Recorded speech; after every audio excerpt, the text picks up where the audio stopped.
let's begin. Good. So we're gonna be talking about how you can lead effective and engaging Zoom meeting. Quickly, so we're gonna be learning three things today. So you can lead meetings and you can facilitate meetings and you can be a virtual meeting rock star today. Okay, so let's go.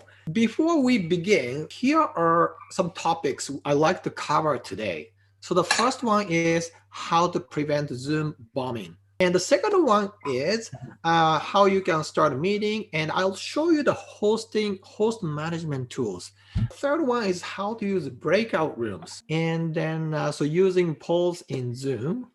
So Chantal, so we're gonna cover that today. And the last one is with the Zoom meeting, this virtual meeting, it's not so easy to interact with each other, right? Let's face it. But there are some tools I use so that I can engage more. So I'll show you, gives you some ideas, okay? So how to prevent Zoom bombing. Sometimes you want to promote it publicly, right? Maybe use Facebook, like Google Ads. Let's say Facebook. So this is one of my friends. She put some Zoom meeting on Facebook. Now remember, Facebook is on public, so people can easily find information about this Zoom link, and they can click it, they can join, and they can hijack your meeting. Any social media platform, Google Calendar, if it's not private, people can find you. Rule is don't put any information, your Zoom meeting link on the social media or any Google Calendar. So Zoom users should not share any meeting links publicly. So distribute information via a more private method, such as email. So how about promoting webinar like this or conference via social media? So there is a way. I host webinar maybe once a month now, and I put that on my company social media. This is Facebook. I got the link here, you can see. Now this link is not Zoom link. So when you click this, it takes you to landing page. This is on my website, company website. And then on the company website, people can register. You put the email address, right? They will see thank you page. This is kind of automation. Now, I'm not going to talk about how to create this system. Give you quickly now 6 ways to protect your Zoom meetings from hackers. Now, the first one is require the host to be present. When you go to Zoom setting, so if you have Zoom account, you can access the setting. Go to schedule meeting. Under schedule meeting, it says join before host. So make sure this turn it off. And the next one is disable guest screen sharing. Once again, go to settings, and then you can under basic meeting, meeting basic settings, you can turn this on, and who can share, check host only. Third is keep your personal meeting ID private. I think if you have paid account, maybe not a free account, you get personal ID, usually 9 or 10 digits number. Unless you can share your family, maybe friends, but usually I turn this off. And then the fourth tip is use password. So once again, when you go schedule meeting, under settings, so require password when you're scheduling new meetings, you can turn this on. And the fifth is use waiting room. So once again, so this is actually go to meetings advanced settings. So you see waiting room, and then turn this on. This kind of small meeting, I didn't really bother putting passcode, okay, but I turned on the waiting room. All right. So usually either you set up password or required waiting room. Now, when you enable waiting room, so this is what happens. If somebody joined and then somebody is entered the waiting room and you have to click admit, okay, then I let you today I let you all in by clicking admit button. And you can click view, and you can see who they are, and you can click admit from on the right hand side too. The last one is keep unwanted people out. This allow remove participant to rejoin. So if you turn this on, you can just kick him out and he won't be able to come back. Okay, so there's a good option for that too. All right, so that was how to prevent a Zoom bombing. Now, so this is number one. Now, do you have any questions about how you can prevent like hijacking your meeting? Did you guys have any bad experience in the past? Let's talk about how you can start a meeting and host management tool, how to use hosting management tool. And then am I logged in? So it looks like I logged in, so it has my account. So that's my account here. And then now, some brainstorm meeting, let's say tomorrow 3 p.m., an hour, passcode. Now passcode, they generate automatically 6 digits, suggest that you should use waiting room. And then you can just save that. So that's, tomorrow's brainstorm meeting, 3 o'clock. And then all you have to do is tomorrow, 3 o'clock, maybe before 3 o'clock, to hit start this meeting. So that's how you start meeting, okay? Because this is my default. Maybe my profile. Here, date and time. Maybe. Yeah, once I set my time zone, right? Eastern time, that's probably the same thing. And then, yeah, this is my default. And I don't have to do that every time. Now, do you see my screen has everybody's here, 9 people? Okay, so do you see it has security, participant? Okay, good. So I'm gonna just go through here on the bottom here. I know maybe it's kind of a bit small. I'm gonna try to stretch this out. Okay. Now, start with the left. So this one you probably know, but when you click kind of top arrow button here, and you see now, I got so many options here because I have the webcam. Webcam has microphone, and I got this microphone here, and then so I can pick which one I should use. So I'm using this Yeti stereo, nice microphone here, and then a speaker too. So I have a speaker on my MacBook, and I have kind of cinema display, and I have another third display here, but I'm using this headset. So it's called, so I'm selecting this. So you can choose that too if you have a headset. And so you can do some audio settings too. And you can click here to mute, unmute, same as video. So I got the different camera. So I got the iSight camera here, I got the Mac camera, and I got the camera there. So I can pick whichever. And then, if you click that, so I can shut my camera off and then turn my camera on. Now, next one is called the security. So this is pretty handy. So you can lock meeting and you can hide a profile picture. Why do we need that? Because some people might have some disturbing image on the profile picture. And again, share screen and the chat. Now, I allow you guys to chat each other and then with everybody or privately. But if you don't want participant to chat, you can just click that and they rename themselves. That's okay. And then mute themselves on and off. You can control that, and you can start a video and annotate shared content. So annotation is here. So you see like annotation here, you can kind of draw. And then I usually don't allow participant to draw things because I had some issue before, like some participants are playing with a pen, doodling on my screen. It was a bit distracting. And then now here, I think that was Catherine, right? Had a bad experience. So you can remove participant. So if you click that, all right, so I can remove you guys if I wanted to, just by clicking that. So I'm gonna just hit cancel. All right, so that's quite easy. Remove unwanted people. And then this participant, so I can see you guys here, and I can see you on the right-hand side. Now here, you see on my right-hand side here, I see a list of people. And then, so let's say Chantal, so I can ask to unmute, and there's more. So if I want Chantal to be host or co-host, I can choose that too. All right. And I can rename her. So there's quite a bit of option here. So usually, if I'm hosting, I'd like to maybe Sabiha, maybe make her a co-host so that she gets more control, and then make Sabiha co-host, right? I can do that too.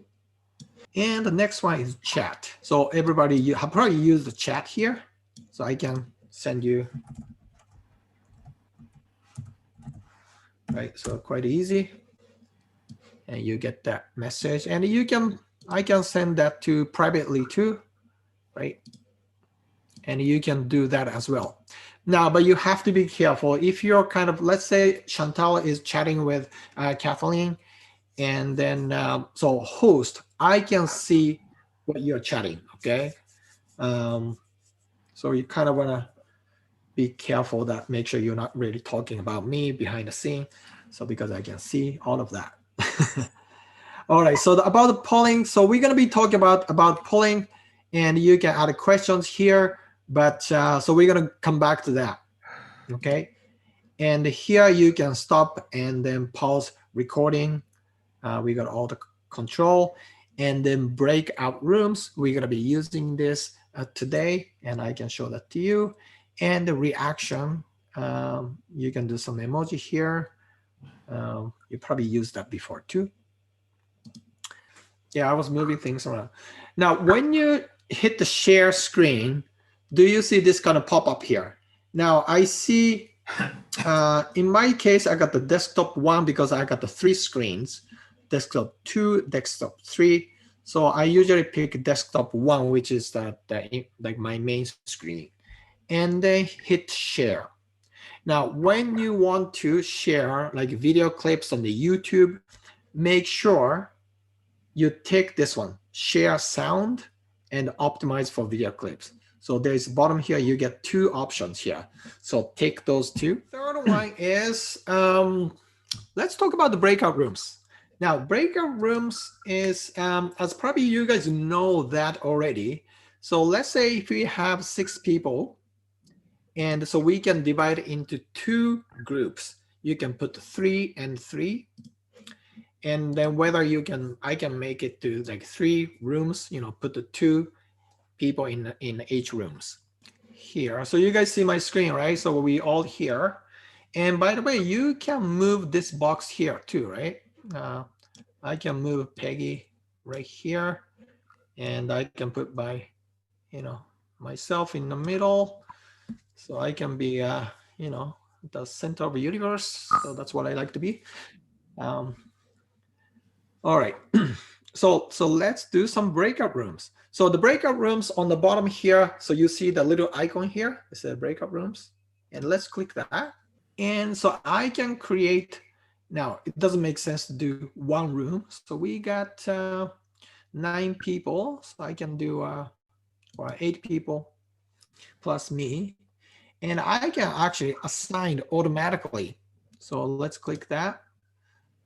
All right, so this is random.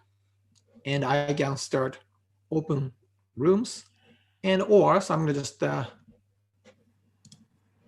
recreate that. And I can assign manually. So this is probably usually I wanna do. And I got the 2 rooms here, and I can assign. All right, so maybe Beatrice and Chantal and Connie and Peggy, you guys are in the room 1, and then in room 2, I can do 4 of you here, so I can do manually too. So once you hit this blue button, it's gonna be a breakout. And then there's some options here too. Here too, set countdown timer, 60 seconds. So if I click close breakout rooms, it gives you guys 60 minutes to kind of get out. Okay, so you can kind of set up to the 10 seconds or 20. So I think only 5 options here. Sorry, was that under participants? Was that under the participants button? No, Sorry. on the breakout room here on the bottom. Do you see that? It's on the 3 dots on the right, complete right side. Okay, after okay, reaction. got it. Okay, Yeah. got it. Yes, okay. Okay, cool. Now, polls is right here. You see that? And then, so I can click this and you can add questions. So let's say, so if you hit the add questions, so it looks like it's opened up this screen. So enter title for polls. Okay, so let's say survey, and first question, a simple question, and you get more question. So let's just save that. And then, so let's see if I got a launch poll here. So what did you eat this morning? And I think, do you guys see questions now? Yes. Yeah. Yeah. Okay, and you can just hit, okay, here we go. So somebody's answering. So that's kind of quick way. So you can do that on the fly. And I think back to Chantal's question, how do we do that in advance so we don't have to spend time during the meeting? I tried so many times and I had to redo it again and redo it again. And so I don't use polls unless it's just a simple question, just to see what's going on. I don't, but I found it very frustrating. Right. What you have to do is, so first you have to schedule a meeting, like 4 o'clock today. And then, like same as usual, waiting room. Okay, just save that. Okay, now do you see, so this is the meeting I said, I just set up a brainstorming. And then bottom here, you have not created any polls yet. And then hit add, website, user experience design workshop. And I want to ask you guys a question, which browser